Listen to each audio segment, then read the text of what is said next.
Global IMA bank, सबैका लागि bank. ज्येष्ठ नागरिकको मानव अधिकार विश्वमा कस्तो छ हैन, यो खालको महासन्धि किन चाहियो, जबकि अरू धेरै मानव अधिकार सम्बन्धी महासन्धि हुँदाहुँदै ज्येष्ठ नागरिककै अथवा अङ्ग्रेजीमा ओल्डर पिपलकै लागि, अर्थात् हाम्रो नेपालको परिप्रेक्ष्यमा भन्यो हो भने 60 वर्षदेखि माथिकालाई हामी ज्येष्ठ नागरिक भन्छौँ। तिनीहरूको लागि छुट्टै महासन्धिको आवश्यकता किन पर्यो भन्ने विषयमा छलफल गर्नको लागि नै यो कार्यशालाको आयोजना गरेको हो है। हुन त हाम्रो नेपालमा ज्येष्ठ नागरिक सम्बन्धी कानुन पनि छ, नियमावली छ, नीति छ हैन, नभएको होइन। तर जुन ज्येष्ठ नागरिकप्रतिको पुरातन भावना, धारणा र व्यवहार छ नि, त्यो व्यवहार त्यति विभेदरहित छैन हैन, विभेदपूर्ण नै छ। र ज्येष्ठ नागरिकहरू सबै 60 देखि 100, 103 जति वर्षसम्म बाँचिन्छ, त्यो सबैलाई एउटै बास्केटमा राखेर एउटै दृष्टिले ज्येष्ठ नागरिक भन्नासाथ उनीहरू असहाय, असमर्थ, असक्षम भनेर अलिकति दया मायाका भागीदार, अधिकारका भागीदार भन्दा पनि, अधिकारमुखी दृष्टिकोणले भन्दा पनि एउटा कल्याणकारी दृष्टिकोणले जुन व्यवहार गरिन्छ, जुन हेरिन्छ, त्यो हेराइ हैन,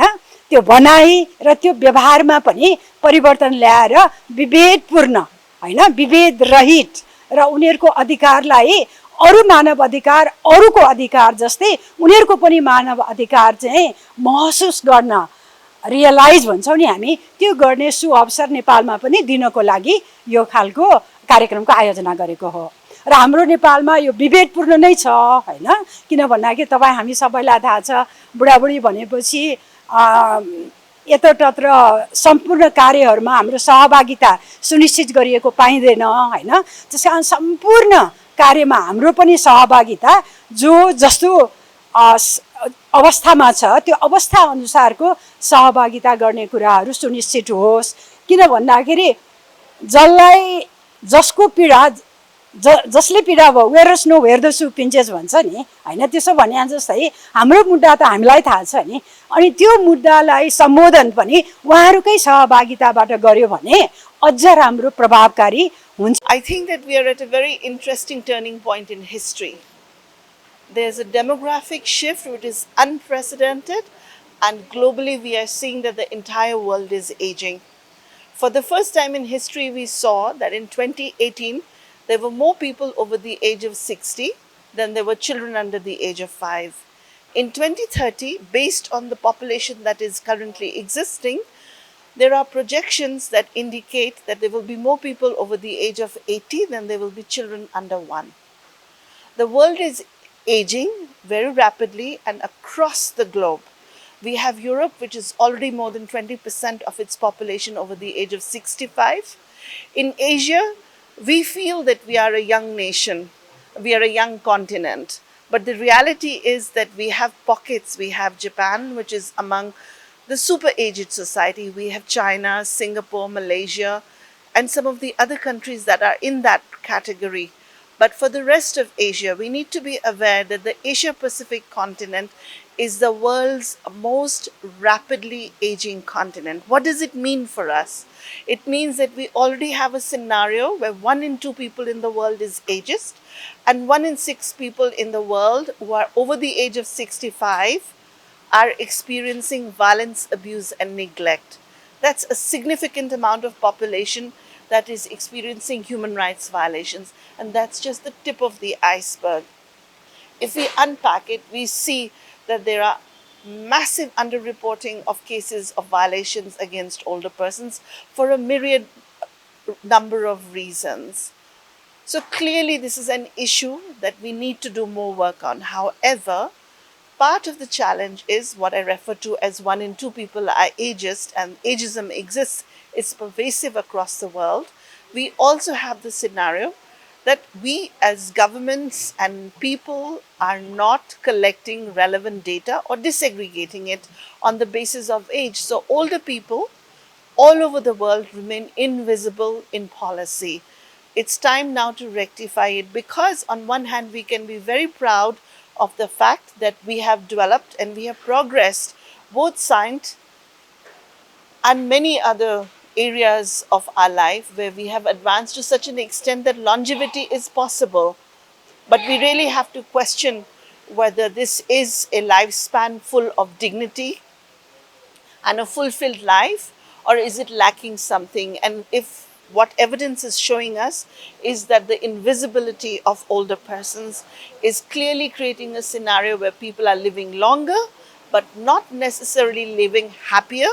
or more dignified or fulfilling lives. This is the time that we have at our disposal to prepare ourselves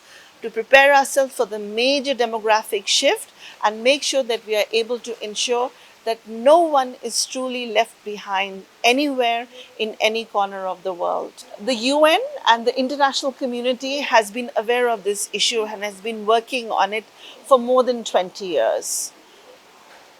If we look at just the last 15 years, there has been the open-ended working group in New York, where member states have been deliberating on what are the gaps, challenges, and opportunities that exist around the issue of aging. Clearly, the more than 1,000 documents and legal submissions that were made to the open-ended working group clearly identified that there are major gaps in the international human rights legal framework when it comes to the issue of older persons. As a result of this, we are very much pleased, and we are very much in anticipation now of a move towards a better scenario, because in 2025 the Human Rights Council adopted the Human Rights Council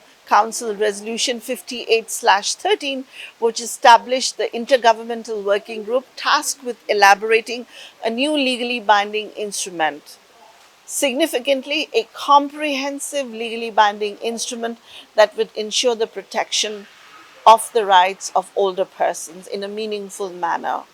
This is a very, very significant development, and it brings together the entire globe and presents us with an opportunity that now is the time when we can ensure transformative action that will have a meaningful impact on a simple villager or a village woman living in a remote area in some part of the globe, just as much as it will fulfill the life of somebody living in a prosperous nation with all entitlements and privileges possible. What we need to ensure is that everybody lives a life of dignity and fulfillment. And this new legally binding instrument, which I must emphasize is a state-led process, provides us with the opportunity to take that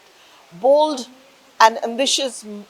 step forward in the right direction for human rights in the current situation. संयुक्त राष्ट्र सङ्घले ज्येष्ठ नागरिकहरू सम्बन्धी महासन्धि बनाउँदैछ, जस्तो कि महिला सम्बन्धी सिडा, डिसेबिलिटी सम्बन्धी सिआरपिडी जस्तै ज्येष्ठ नागरिक सम्बन्धी चाहिँ महासन्धि आउँदैछ। अनि त्यो महासन्धिमा कुन कुन विषय चाहिँ छोड्न हुँदैन भनेर भन्ने कुराको बारेमा चाहिँ अलिकति जानकारी लिने हिसाबले यो कन्फरेन्स अर्गनाइज गरिएको हो। जस्तो अब संयुक्त राष्ट्र सङ्घको उच्च आयुक्तको कार्यालयको ज्येष्ठ नागरिक डिपार्टमेन्टको प्रमुख नै आउनु भएको छ हैन, चित्रा। अनि उहाँहरूले सचिवालयको काम गर्छ। संयुक्त राष्ट्र सङ्घभित्र चाहिँ महासन्धिहरू बनाउने सचिवालय चाहिँ जहिले पनि ओएससीएचआरको अफिस हुन्छ र यहाँले चाहिँ अब ज्येष्ठ नागरिक सम्बन्धी महासन्धि बनाउने भएको भएर त्यो महासन्धिमा छोड्नै नहुने विषयहरू के छन्, त्यो छोड्नै नहुने विषयहरूलाई चाहिँ एकचोटि कलेक्ट गरेर अनिखेरि त्यसपछि लग्ने भन्ने हिसाबले कन्फरेन्स अर्गनाइज गरिएको। तर त्यो गर्दाखेरि विषयवस्तु चाहिँ के छोड्न हुँदैन भनेर भन्नको लागि पनि ज्येष्ठ नागरिकका अधिकार के हुन् अनि हाम्रो देशको कानुनमा अहिले के छ, हाम्रो संविधानले के भनेको छ र यथार्थतामा के भइरहेको छ भनेर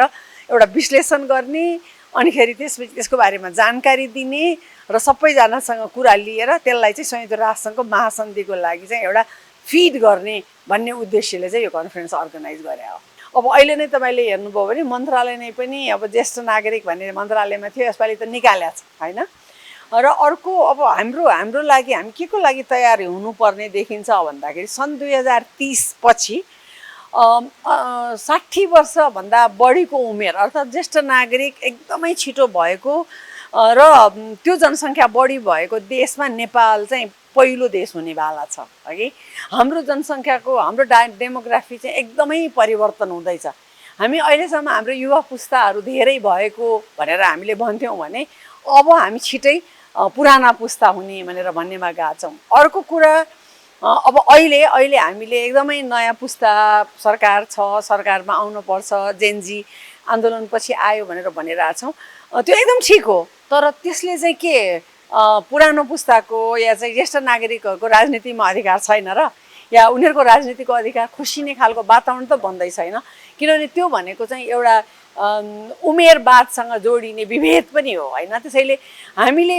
नयाँ पुस्ता आउनुपर्छ नयाँ पुस्ता ल्याउनुपर्छ तर त्यसको मतलब चाहिँ कुनै अर्को पुस्तालाई विभेद गर्ने भन्ने त कुरा हुँदैन नि होइन त्यसैले यो सबै कुराहरू समग्रमा जोड्दै विश्लेषण गर्दै अगाडि जानुपर्छ अर्को कुरा अहिले हामी कहाँ देख्यो भने खास गरी त्यो अलिकति माइग्रेसनसँग पनि जोडिएको छ हाम्रो अहिले गाउँमा मै नै पनि 5 वर्ष अगाडिसम्म गाउँमा गएर महिला समूहमा बसेर कुरा गर्दाखेरि चाहिँ